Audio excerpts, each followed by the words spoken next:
Hi everyone, we're on our journey to Oz, week number 4, Glinda Points the Way. If you'll remember last week, Dorothy landed in Munchkin Land and she's trying to figure out what she's going to do now.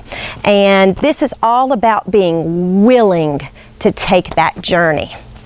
And the lesson intention for this week is to explore that by following God's will for us, we find our way through our difficulties. Affirmations are tools we can use along the way. So we're going to begin with kind of getting into that movie, where that part of the movie where Glinda's come in, and she's going to use that wand to point Dorothy on her way, give her those ruby slippers and point her on the way to that yellow brick road, that path to understanding, that journey to Oz. And I love the questions after you watch this little bit of the movie or review that story synopsis. Some of my favorites here are, what does the Wicked Witch represent in us? Because this is going to be the first time we're going to see that Wicked Witch appear. And one thing you guys need to know is that the Wicked Witch of the West represents the fears that we hold inside ourselves that try to knock us off that spiritual path. Okay? That's one of my favorite questions. Also, Toto represents faith.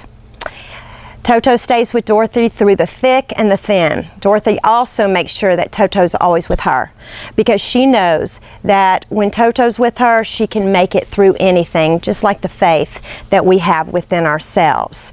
And another great question, are you always willing to follow God's will? So once you get into our 12 Powers Yoga, the pose focuses are going to be on faith, which is Toto, will pose, which is Glinda, and that willingness to take the journey that is going to happen through all of our lives. And then, of course, life pose, which represents Dorothy.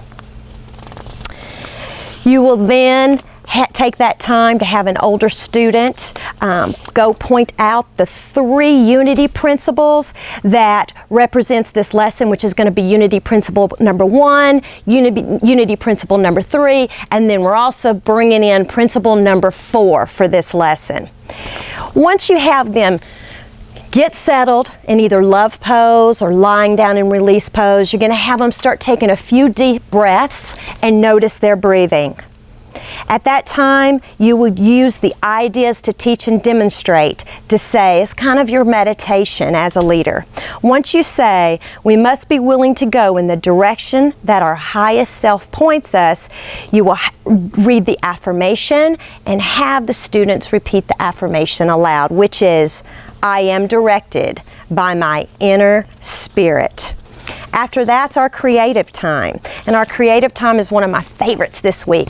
The children are going to make magic wands. Also, we're going to change up our mind, keep some of our mindfulness stations the same and change it up by adding this really cool Toto maze that the children can work on, and that is found right there in the resources of your Journey to Oz curriculum. Thank you. See you next week, and always, namaste.